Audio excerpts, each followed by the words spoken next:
There are stories buried so deep that when spoken aloud, they do not sound like history.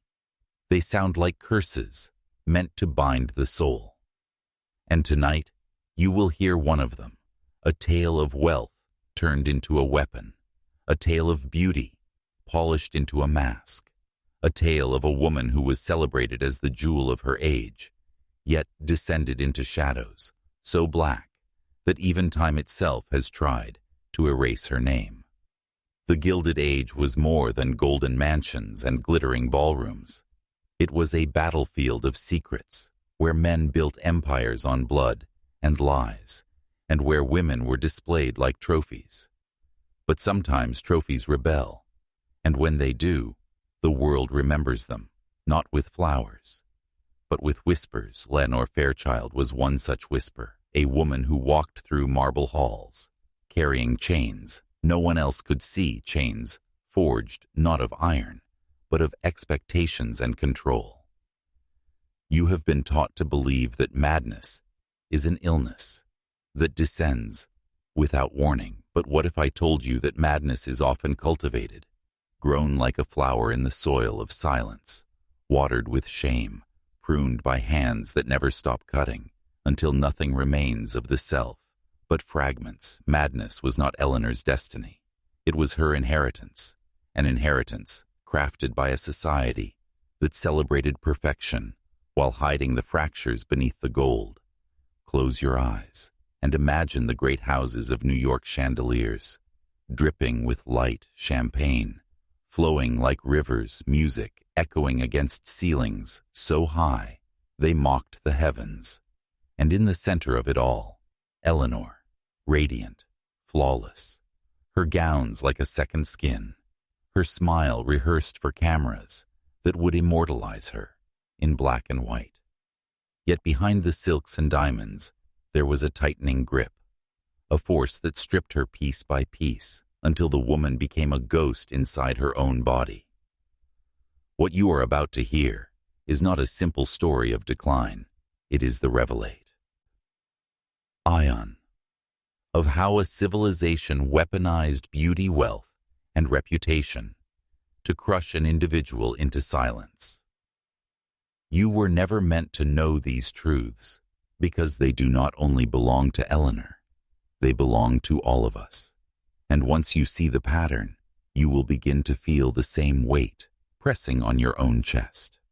The question is whether you will look away or whether you will keep falling with me into the depths where light does not reach. Eleanor's childhood was wrapped in ribbons of silk, but beneath those ribbons was the cold steel of control born into one of the most powerful families of the Gilded Age. She was taught from the moment she could walk that her worth lay not in who she was, but in what she could represent. Her smile was currency, her beauty an investment, her silence a weapon wielded not by her, but against her. Imagine being raised in a house where every glance, every gesture, every word is measured not for meaning, but for appearance. Imagine being told that love is conditional, that approval must be earned, that failure is not an option. Eleanor's mind was not a sanctuary. It was a prison built by those who claimed to protect her, yet guarded by rules so suffocating that even the thought of freedom felt like betrayal. And so she grew polished, refined, adored by society, yet fractured within. The Gilded Age itself was a performance, a theater of power cloaked in gold, while the foundations were rotting underneath. Industrialists hoarded fortunes, while workers, starved men in tailored suits, made promises in public and broke them in private, and families like the Fairchilds hid their cracks behind velvet curtains. Eleanor was taught to play her role, to be the perfect daughter, the perfect hostess, the perfect wife. But perfection is a mask, and masks have weight heavier than stone. Her descent did not begin in madness. It began in obedience, when she learned to say yes, when every fiber of her wanted to say no, when she was praised for composure while dying inside, when she was given everything except the one thing she needed, which was freedom. And so, the seeds were planted. Seeds that would grow into a darkness no one in her glittering world would acknowledge. The men around her called it hysteria. The women around her whispered it was fragility. But it was neither. It was resistance, forced underground, until it began to consume her. You see, the tragedy of Eleanor is not that she was weak, but that she was strong. Strong enough to endure. Strong enough to perform. Strong enough to bury her own truth so deeply that she forgot how to find it herself. And when a woman forgets her own truth, madness becomes the only language left to speak. A language no one wants to hear, but everyone secretly understands. And if you listen closely, you will feel that language stirring within yourself as well. The day of Eleanor's arranged marriage was hailed as a triumph, a spectacle of wealth and status that drew the eyes of New York's elite. The ballroom shimmered with crystal chandeliers, the air thick with perfume and whispered ambition. But behind the satin gown and jeweled tiara, Eleanor felt the weight of chains, invisible yet unbreakable. She was not walking toward love. She was being delivered as an offering. Her husband, Charles Pritchard, was not chosen for his kindness, nor his virtue. He was chosen because his fortune and name could bind two dynasties into one, more powerful empire. He smiled for the crowd, but his eyes told another story. Cold, calculating the gaze of a man who viewed his wife not as a partner, but as property. Eleanor knew it that first night when the doors closed and the music faded, that she had stepped not into a marriage, but into captivity. This was the cruel truth of the Gilded Age. Masquerade love was irrelevant. Loyalty was irrelevant. What mattered was image and consolidation of control. The union of Eleanor and Charles was not about two souls, but about two fortunes. It was a business contract dressed in white lace and celebrated with champagne. Yet Eleanor's silence on her wedding night was not just shyness. It was resignation, a surrender she never consented to, but was forced to endure. Within weeks, the mask began to slip. Charles revealed himself as a tyrant, one who thrived on domination and humiliation. His power games were not only private, they were psychological. He knew how to dismantle Eleanor, piece by piece, making her doubt her memory, her instincts, her worth. He made her believe that madness was creeping in, long before it truly arrived, twisting her perception until she wondered if she could trust the sound of her own voice or the reflection in the mirror. And here lies the hidden agenda of powerful men in gilded halls. They do not need to break you with fights. They break you with doubt, with silence, with a slow erosion of your identity, until you are no longer sure if you are real. Eleanor's wedding was not the beginning of a fairy tale, but the rehearsal of her undoing the stage where she was stripped of the last fragments of self. Her descent had begun, and society applauded it, unaware that beneath the glitter of diamonds, a storm was gathering that would one day expose the truth. By day, Eleanor was the jewel of Fifth Avenue, her name glowing in the society columns. Her gowns praised, her soirees envied, but by night, she was a prisoner in her own mansion. The gilded mirrors that reflected her beauty by candlelight also reflected her despair. The walls of her estate rose high, not just of stone, but of control, designed to keep her in and to keep the world out. Charles understood the art of appearances.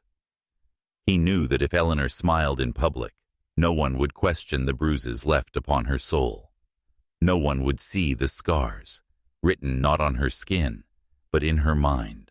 At every dinner party, she played her part with perfection, laughter spilling from lips trained to obey even as her eyes begged for escape. But escape was impossible, for the golden cage was built with layers of money, reputation, and fear. The servants whispered among themselves, doors creaked at odd hours.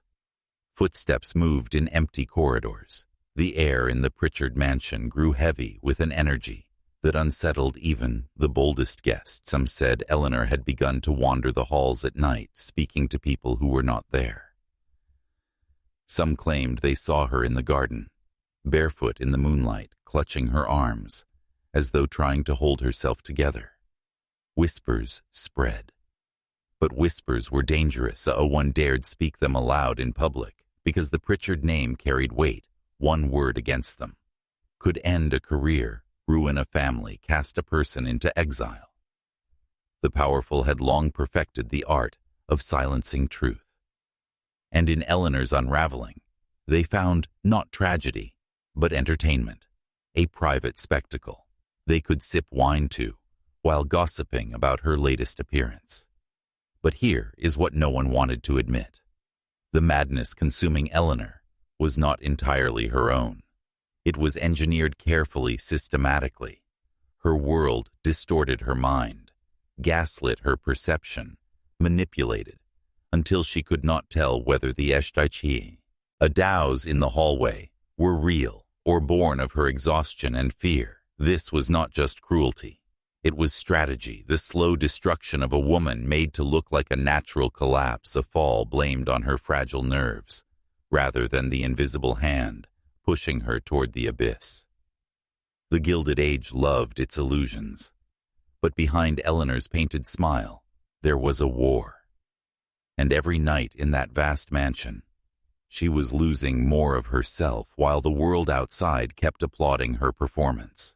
Eleanor began to sense the fracture widening inside her, as though her mind was a mirror, struck with a hammer, cracks spreading in silence.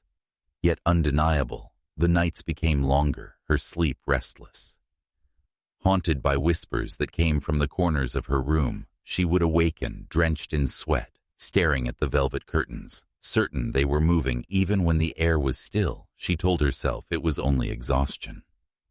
But deep inside, she knew something was being done to her. Charles controlled every aspect of her life. Her letters were intercepted, her friends kept at a distance, her outings monitored, even her meals prepared under watchful eyes. It was a slow suffocation, the kind that left no marks, yet drained the very essence of being. Convinced her she was unwell, that the world outside was cruel, that only he could keep her safe. And the more she tried to resist, the more he turned others against her, whispering to doctors and friends that Eleanor was unstable, until his lies became accepted truth. The isolation became unbearable. The once lively halls echoed with silence, her laughter gone, her footsteps hesitant. She began speaking less, afraid that any word might be used against her. Still, the voices grew louder. Some nights they called her name, with tones so soft it felt like a lover's breath on her neck. Other nights they screamed until she pressed her hands to her ears, trembling, yet unable to block them out. The mansion itself felt alive, watching her, waiting for her to break. Eleanor clung to fragments of clarity, writing secret notes hidden in books, and sewing small messages into the lining of her gowns. Desperate to leave behind proof of her sanity, she told herself that if anyone ever found them, they would know the truth. She was not simply slipping into madness. She was being pushed deliberately into a pit designed for her destruction. Every whispered word, every staged gesture, every manipulation woven to ensure that no one would ever believe her. But here is the cruel brilliance of the game. Once a woman of wealth is branded unstable, her words become meaningless. Her truth becomes laughter at dinner tables. Her struggles become scandal, to be gossiped about, while her cage is locked tighter and tighter. Eleanor's war was invisible, yet merciless, and night after night she fought it alone. The city began to whisper about Eleanor, not with compassion, but with fascination, as if her suffering were nothing more than theater for the privileged salons filled with murmurs about her instability and carriages rattled through the night, carrying guests eager to trade rumors of her decline. Society did not see a woman being broken. It saw a spectacle, a cruel entertainment masked beneath concern. The Gilded Age thrived on appearances, and Eleanor's unraveling became the perfect tale for their amusement. Charles played the part of the grieving husband with perfection, his voice heavy with sorrow, his eyes damp at just the right moments. He spoke of his beloved wife's fragility to doctors, to journalists, to clergymen, always emphasizing his devotion and tireless care. The more he spoke, the more they praised him for his sacrifice, and Eleanor's cries were drowned in the applause for his performance.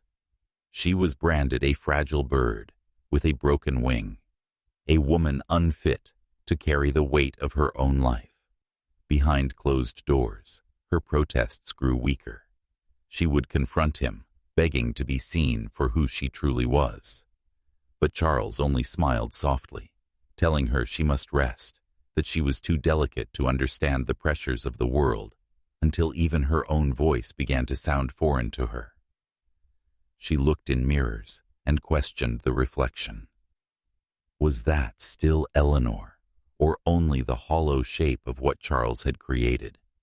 The institutions of the time offered no refuge. Doctors prescribed tonics that clouded her mind. Priests urged her to obey and endure. Friends slipped away, not wanting to be stained by association in a society obsessed with control. A woman's rebellion was a disease to be cured, and Eleanor's defiance was diagnosed as madness. Her cage was reinforced by every pillar of authority, until escape became unthinkable. Yet within her despair, something dangerous began to stir the whispers in her room. No longer sounded only like torment. They began to sound like allies, voices that told her she was not wrong, that the prison around her was real, that her captors wore fine clothes and smiled with false pity. This was the seed of a darker transformation, the kind born not of weakness, but of the raw will to survive when all else has been stripped away. Eleanor's silence began to frighten Charles, more than her outbursts. Ever had the woman he had worked so carefully to break no longer resisted in the ways he expected her. Tears dried, her protests faded, and instead she would sit in her chambers with a gaze that stretched beyond him, as though she were watching something invisible just out of reach. He thought he had extinguished her spirit, but in truth he had only redirected it inward, where it began to sharpen like a blade. At night, the whispers returned stronger than before, but now she no longer tried to silence them. Instead, she listened. They told her of the hidden structures around her, the invisible machinery of power that moved society, of how wealth and reputation were weapons sharper than steel. They told her that Charles was not merely her husband, but a cog in something greater, a web of control that thrived on silence, compliance, and carefully crafted illusions. Eleanor began to play a role of her own. She pretended to accept her fragility. She smiled faintly when Charles brought guests to her chamber, offering the image of a gentle, broken creature. She allowed herself to be paraded as proof of his nobility, while in her mind she was studying every word, every glance, every weakness of those who came to witness her condition. She transformed her captivity into a stage, not for his performance, but for her awakening. Her servants noticed the shift when she spoke to them. Her voice carried a strange calmness, no longer frantic but deliberate. She began asking subtle questions about the household, the finances, the comings and goings of Charles's associates. Details that seemed harmless, but painted a map of his hidden dealings. They whispered among themselves that their mistress had grown uncanny, that her eyes lingered too long and saw too deeply, as though she were peeling away the layers of reality itself. Eleanor discovered That power as not always in what one controlled openly, but in what one understood secretly, knowledge, became her weapon. The whispers told her that once a cage is fully seen for what it is, it begins to crack from within. She knew then that her husband's stagecraft was only powerful so long as she accepted the role he had written for her, but if she chose to rewrite it, the entire illusion could collapse. The first test of her strength was small, almost invisible to anyone but her. Eleanor began altering the rhythm of her household. She dismissed a servant at an unexpected hour, shifted the order of meals, asked for books. Charles had forbidden claiming. She wished only for harmless poetry. Each request was wrapped in frailty. Yet behind it was calculation. She was mapping the boundaries of her cage and probing for cracks. Charles believed her compliance was genuine. His arrogance made him blind to the subtle patterns forming beneath his roof. He laughed when she sat quietly staring out the window, mistaking her silence for defeat. He could not see that her silence was strategy, her eyes tracing the streets beyond the estate, her mind weaving invisible threads between her isolation and the outside world.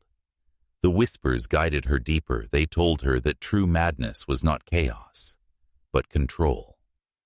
So complete that others could not see it forming, she realized. She did not need to escape her confinement to destroy it. She needed only to invert it, to make her weakness appear so absolute that Charles lowered his guard entirely, and in that lowering, he would expose himself. At night, Eleanor began humming songs, long-forgotten ballads her mother had sung when she was a child. Charles found the melodies eerie but harmless, not realizing each song was chosen with care, each one carrying a message, a rhythm that unsettled servants and made them pause to listen. Their unease rippled quietly through the household, a seed of dissonance planted beneath the polished floors. Her reflection became her ally. She stood before the mirror for hours, not admiring herself, but staring into her own eyes as if waiting for something to emerge. She told herself she was no longer Eleanor, the obedient socialite, but something beyond the whispers told her that mirrors were gateways where illusions broke down, and she felt within her a gathering storm, a power Charles could never touch, because it did not belong to this gilded prison, but to something older, something eternal. The stage was shifting, though Charles did not yet know it. His carefully built performance was beginning to collapse, not with grand defiance, but with quiet, invisible fractures. Eleanor's madness was no longer a condition inflicted upon her. It was a force she had claimed, reshaped, and turned against the very man who thought he owned her. The dinner table became Eleanor's battlefield, and her weapon was silence. She sat among the glittering chandeliers, the polished silver and the rehearsed laughter of guests who admired Charles as a man of influence and order. Yet while others raised their glasses, she kept her eyes lowered, letting her silence grow heavy, until it forced others to notice her absence from the performance. When she did speak, her words carried weight. Sharper than any toast, she began asking questions that sounded innocent, but left unease in their wake. She asked one guest if he had ever felt his dreams follow him into daylight. She asked another whether he believed a man could own the mind of a woman, or only her body. She posed these questions with a trembling hand resting on her glass, so that her frailty softened the danger of her words. And yet those who heard them could not forget them. Charles dismissed her interruptions as the wandering thoughts of a fragile wife. But his guests carried those words away from the table, whispering them later in private circles, where Eleanor's voice began to live without her presence. The whispers had taught her this subtle art, that true influence was not in speeches, but in echoes that haunted long after the voice fell silent. The servants, too, became her messengers without realizing it. They carried trays of wine and dishes of roasted meat, while repeating her strange phrases among themselves, gossip, disguised as observation. Yet each repetition added weight. Soon, the household was humming with her quiet madness, her presence expanding into every corridor, while Charles believed he had confined her to a single room. Her eyes became sharper in the candlelight. When guests dared meet them, they felt a strange unease, as if they were looking into someone who knew more than she should, someone who could see the rot beneath their Golden Age veneer, the same eyes that Charles dismissed, said as weary and broken, now unsettled, the very men who built fortunes on secrets and manipulations. The gilded cage was no longer a prison. It was a stage, and Eleanor was no longer the bird inside it, but the shadow cast upon the bars. Her madness was no longer feared. It was felt, it lingered in the hallways, in the uneasy laughter of guests, in the stammering excuses of servants who avoided her gaze. Her power was growing invisible, yet undeniable. The city beyond the mansion walls carried its own illusions of grandeur. Iron bridges rose like monuments to progress. Factories thundered with endless ambition, and theaters sparkled with velvet curtains, hiding the hunger of those who could not afford to step inside. Eleanor had never walked its streets freely, yet she came to know the city better than those who ruled it, because the whispers carried her name outward. Merchants spoke of the woman in the grand house who asked questions. No one dared to answer. Their apprentices repeated her words in taverns, while polishing mugs or sweeping floors, until common laborers began repeating them too. The whispers traveled like smoke slipping under doors, rising through alleys, and filling the city with unease. Her madness was no longer confined. It was seeping into the bloodstream of the age. Charles felt it before he could prove it. Invitations to dinners arrived, slower entr'actes that had once been sealed with a handshake now came with hesitation. Men who once spoke to him with ease now averted their eyes when her name hovered over the conversation. The city's powerful were beginning to fear that his weakness was hers, that her mind had become his shadow, and no fortune could outshine the spreading stain. Eleanor's image began to shift in the public imagination. She was no longer seen as a fragile wife hidden away, but as a figure wrapped in mystery.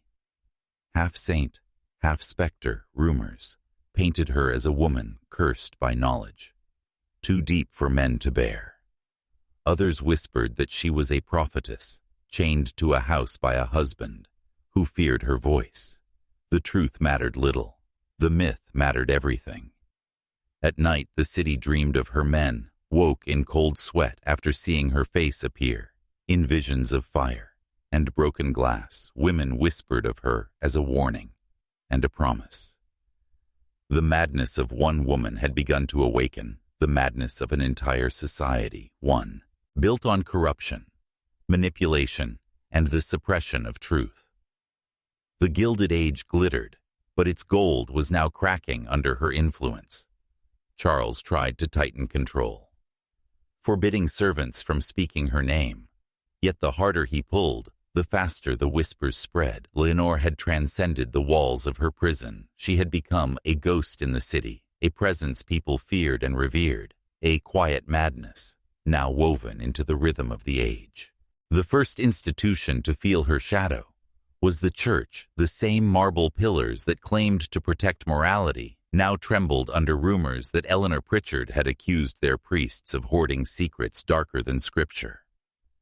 She spoke of hidden vaults beneath cathedrals, where records of forbidden unions and unholy bargains were buried. Her words never reached a pulpit yet. They echoed louder than any sermon whispered from servant to merchant, from maid to mistress, until suspicion spread like a plague.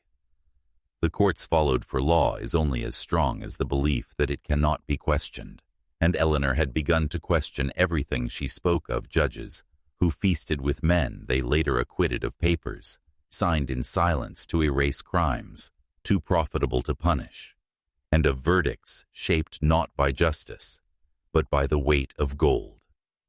The whispers poisoned every chamber of authority until jurors hesitated and lawyers feared. what shadows clung to their reputations. Then came the press. The very lifeblood of the Gilded Age, the newspapers that dressed lies as truth and truth as scandal. Eleanor was said to mock their words, laughing that ink could never cleanse corruption, only disguise it. Some claimed she had written secret letters that vanished before they could be printed.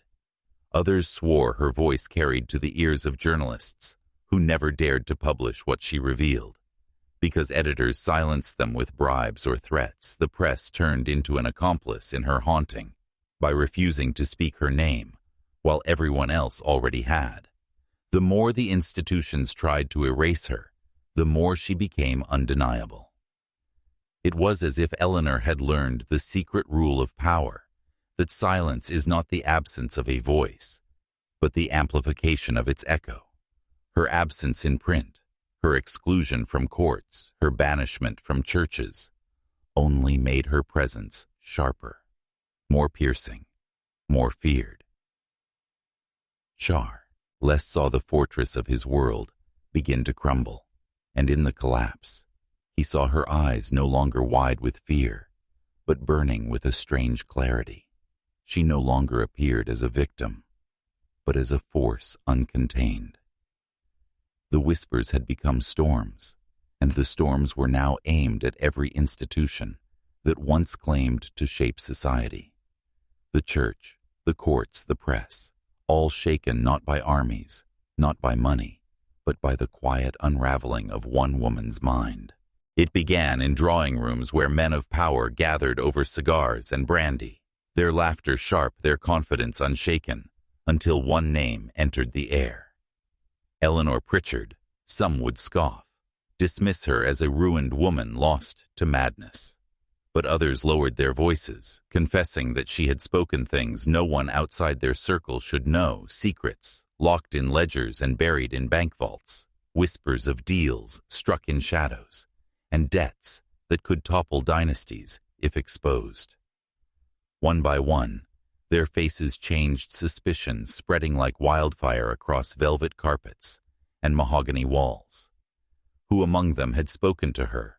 Who had let slip the numbers of their private accounts, or the names of their hidden mistresses? The laughter was gone, replaced with eyes darting over shoulders, searching for betrayal. Eleanor was not in the room yet. She was everywhere in their unease. Bankers began questioning their partners, fearing letters hidden in safes or documents copied by unseen hands. Politicians accused each other of leaking speeches before they were written, contracts before they were signed. Eleanor was not a woman to them anymore. She was an infection of doubt, an invisible parasite lodged in the minds of men who once believed themselves untouchable. Paranoia does not remain polite. It sharpens into violence, knives unsheathed in whispers and reputations, destroyed before the truth can be proven. Ools were challenged behind closed doors.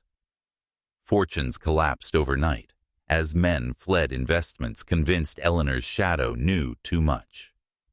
Families were torn apart, not by her hand, but by the suspicion she planted with nothing more than her words.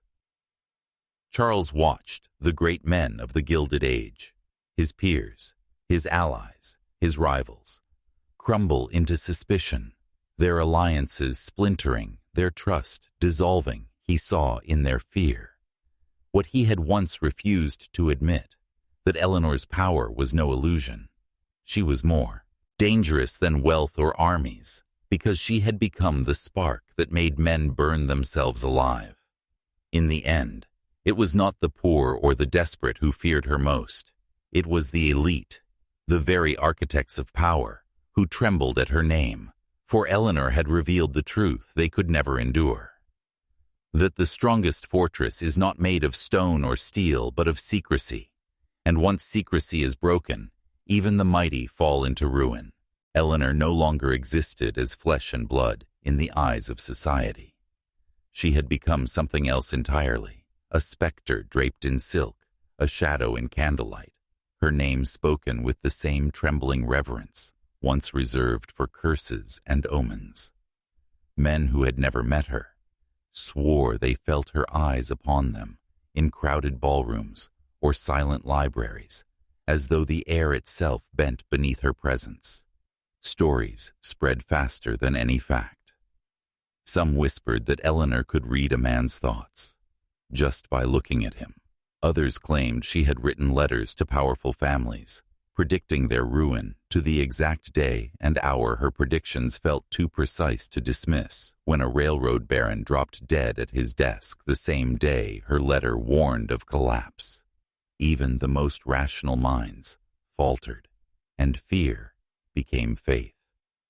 The drawing rooms turned into chapels of paranoia, where Eleanor's absence was her greatest power.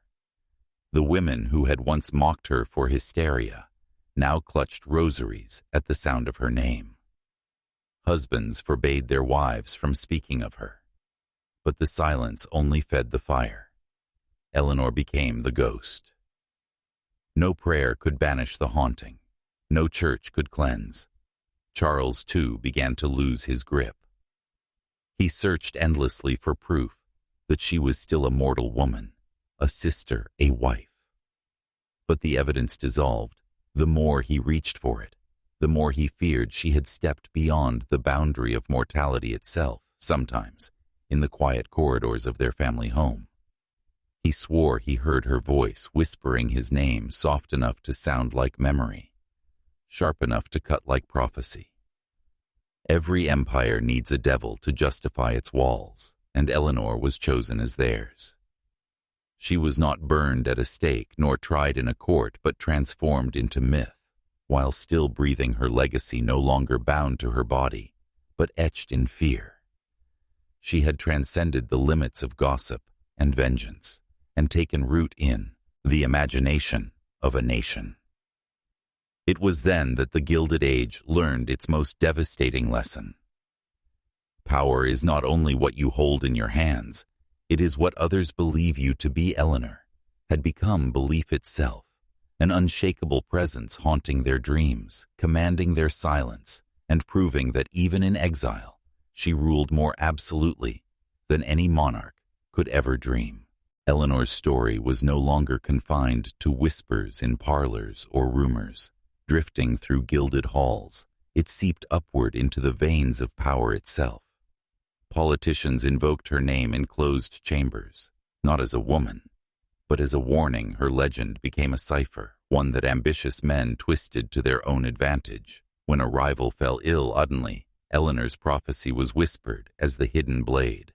When a stock market crashed, her shadow was blamed, as if her will alone could bend numbers and fortunes. Secret societies found her myth irresistible. The Masons, the Order of Odd Fellows, the nameless brotherhoods that met in candlelit cellars. Her name was etched into their rituals, her portrait hidden behind curtains, her story rewritten as scripture. She became a symbol of forbidden knowledge, of control, beyond the reach of law. Some saw her as a witch, others as a saint, but all agreed that she had stepped outside the chains of ordinary mortality and claimed a throne carved in fear. Powerful men who had never laid eyes on her used her as a veil. They muttered Eleanor's name before signing deals meant to ruin competitors. They warned their followers that betrayal would bring down her curse. Whether or not she acted in flesh no longer mattered. Belief had made her omnipotent. Her silence more terrifying than any words, her exile more commanding than any coronation. Charles watched in horror as his sister was transformed into something unrecognizable, her image not fading, but multiplying like a contagion. The girl who once laughed beneath chandeliers was now the phantom invoked in boardrooms and secret gatherings. Eleanor had become leverage, a tool of psychological control. Her myth, a weapon sharper than iron or gunpowder. And yet, beneath the grandeur of fear, there was something more profound. Eleanor's story revealed the greatest secret of power, that control does not require chains, or armies, or crown. It requires belief alone. Once people surrender their perception of reality to an idea, that idea owns them. Eleanor had cracked open the architecture of authority, showing that the mind itself is the true battlefield, and perception, the greatest empire. She had become the unspoken emblem of a truth the ruling class feared, if a single outcast could bend society into orbiting her shadow. Then what else could be done by those who dared to defy the order of the world? What other lies had been woven into history, hidden beneath symbols, whispered in oaths, carved into stone? The myth of Eleanor no longer remained chained to the ballrooms of power, or the smoke-filled chambers of politicians. It spilled into the streets, into the taverns, into the broken tenements where men coughed blood after 12-hour shifts, and women stitched their fingers raw for pennies. Eleanor became their silent champion, their reflection in the mirror of despair, though she had never spoken to them. Her story passed from lips to ears like contraband knowledge. Workers whispered that she had cursed the railroads that swallowed their sons whole. They said Eleanor's shadow walked through factories where machines chewed up limbs, leaving owners trembling in their beds. Merchants spoke of her phantom hand, turning gold into ash, whenever greed grew too bold. And though none could prove it, her legend was enough to make overseers hesitate. For the first time, power itself flinched at the echo of a woman who had once been broken. Songs began to rise in the alleys, verses never written, but always remembered. Half prayer, half threat, Eleanor was painted on crumbling walls, her image scratched into wood like a sacred mark. She was no longer the outcast socialite. She was the face of fury against a system that demanded silence. Her madness became a language, her exile became a rallying point, and her supposed curse became a weapon in the hands of those who had nothing left but rage. The ruling elite panicked for centuries. They had controlled the narrative through newspapers, through sermons, through polished speeches. But Eleanor's story spread like wildfire, because it needed no printing press. It lived in the mouths of the desperate, and the desperate do not ask permission to believe. They clung to her like a forbidden scripture. Proof that the mighty could be haunted, proof that truth once buried could still claw its way out of the grave. Charles, who once begged her to abandon her fire, now saw the storm she had created. She was not simply remembered. She was multiplying. She was becoming archetype, not woman. She was turning into the embodiment of every silenced voice, every discarded dream, every chained will. Her image was not fading into the past. It was searing itself into the present, into the psyche of an age drowning in corruption. And for the first time, the powers that ruled the Gilded Age understood the terror of their own invention. For they had tried to bury her madness, and in doing so, had planted a seed that grew into a rebellion, not of armies, but of minds.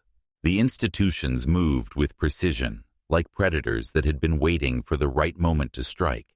They had tolerated whispers for too long, and now the whispers had become wildfire. Newspapers that once praised the opulence of the Gilded Age suddenly began to print venom against Eleanor, branding her a fraud, a witch, a foreign agent, even though she had been buried years before. Sermons thundered from pulpits calling her a tool of the devil, a cautionary tale for women who dared to stray from obedience. The message was clear. Her memory must be dismantled piece by piece before it infected the whole order. The universities joined the chorus, reclassifying her story as rumor and hysteria, folding her life into case studies of female instability and madness. They placed her in the margins of psychological texts, ensuring that students of the future would dismiss her not as truth, but as delusion. History was rewritten in real time, erasing Eleanor's rebellion from serious record, while magnifying her downfall as proof of moral corruption. The more they attacked her legacy, the stronger her shadow grew, because every attempt to silence her became evidence that something dangerous was being hidden. who worked the mines, saw through the lies. They knew what suppression looked like. They had lived under it every day, when their strikes were crushed, when their leaders vanished, when their hunger was mocked. Now, they saw Eleanor's erasure as the same hand at work, a hand that could never stand the weight of truth. The ruling elite called in private investigators to destroy paintings that bore her face to silence, singers who turned her tragedy into anthem, to burn pamphlets that dared mention her curse. They believed that by erasing every trace, they could starve the myth. But the myth had already escaped the realm of paper and ink. It lived in the blood memory of the oppressed. Charles found him. Elf, caught between worlds, the old circles demanded he disown her completely, to sign his name to documents, branding her an example of degeneracy. But in the quiet of his chambers, he began to see that the more they fought her, the more eternal she became. Eleanor was no longer his sister. She was something larger than kinship, larger than blood. She had become archetype, a force he could neither claim nor deny. The campaign to silence her became more violent than any story of her madness ever was, and in that paradox, the people began to understand a deeper truth. They were not fighting memory, they were fighting empire. The story of Eleanor did not die within the borders of her gilded prison. It slipped through cracks and moved like a current across oceans, carried by sailors, immigrants, and merchants who whispered her name in taverns and train stations, in brothels and barracks. Her tragedy became a code, a parable, for those who had suffered under the invisible machinery of empire. People did not speak of her as a woman anymore, but as an omen, a cipher that revealed how wealth and madness were never separate, but entwined. In Europe, she was invoked by radicals who saw in her downfall a symbol of aristocratic decay. Her story was told in secret gatherings where workers plotted against monarchies. They spoke of how opulence had eaten itself alive, and how madness was not a sickness of the poor, but a rot within the palaces of gold in Asia. Her tale transformed into something darker. She became a restless ghost, said to appear in the mansions of colonial officials, a reminder that no banquet, no chandelier, no empire built on human suffering could escape the stain of guilt. What terrified the powerful was not just the spread of her myth, but the way it mutated to fit the pain of each land in South America. Her name was woven into folk songs of the disappeared mothers, sang of Eleanor as if she were one of their own, taken in the night by forces too vast to confront in Africa. Laborers under foreign rule etched her initials into the walls of mines, knowing that the overseers would not understand the letters, but that the meaning was clear to them. Eleanor was no longer a woman. She was resistance given form. Back in America, newspapers tried to counter the infection with ridicule. They painted her image as grotesque, sketching her face with wide, maddened eyes, dripping with caricature. But mockery failed, because the poor knew mockery was the last weapon of those afraid to confront truth. The more they laughed, the more people listened. The more they dismissed her, the more she became legend. Charles watched the myth spiral beyond anything he could control. He understood now that she belonged not to him, but to the collective memory of a world awakening to its own chains. The name Eleanor Pritchard was no longer whispered in fear. It was spoken in defiance. It had become a password, a hidden spark passed from hand to hand, and as the myth crossed borders and seeded itself in revolutions, uprisings, and songs, the powerful realized too late that by erasing her, they had only given her to eternity. The final chapter of Eleanor's tale is not written in ink or stone, but in blood, memory, and shadow. It is not a story you are meant to consume. It is a threshold you are meant to cross, because once you hear it, you can never return to the world. as it was. The Empire thrives on amnesia. It thrives on your forgetfulness. But Eleanor's ghost does not allow forgetting it. Claws at your sleep. It stalks your silence. It waits at the edges of your reason to remind you that no banquet, no inheritance, no crown survives the weight of truth. Her legacy is not madness. Her legacy is revelation. Eleanor stripped away the illusion that the powerful are untouchable. She showed that madness was not an individual sickness, but a collective infection born from gilded lies. Every chandelier she once danced beneath, every mirror she once stared into, has become a reflection of the world you live in now, a world gilded with promises of freedom while chains are tightened in secret, a world where wealth is worshipped, but dignity is traded away like coin. You must understand that her vanishing sanity was not collapse. It was initiation. She crossed into a place where illusions dissolve. She saw the gears that grind beneath the Empire's face. She saw the endless hunger that devours men and women, and she screamed not in weakness but in recognition. And now that scream moves through you the moment you hear it. Your silence can no longer protect you. Your ignorance can no longer shield you. The forbidden prophecy tied to her name is simple and devastating. The moment a man learns the truth, he becomes marked. The moment he speaks the truth, he becomes dangerous. And the moment he lives the truth, he becomes unstoppable. Her tragedy was not her end. It was her seed, and that seed has been passed to you. If you have come this far, you are no longer an observer. You are a participant. Her story is your inheritance. Her curse is your awakening. And the question that haunts every soul who reaches this point is whether they will carry it forward or bury it in fear. Say aloud the phrase that binds you to the awakening. I carry the hidden fire. I carry the hidden fire. Because in those words, you seal your initiation. You mark yourself as one who cannot be turned back. The Empire does not fear rebellion. It fears memory. It fears the awakening of men who will not bow to its illusions. It fears you, and that is why you were never meant to hear this.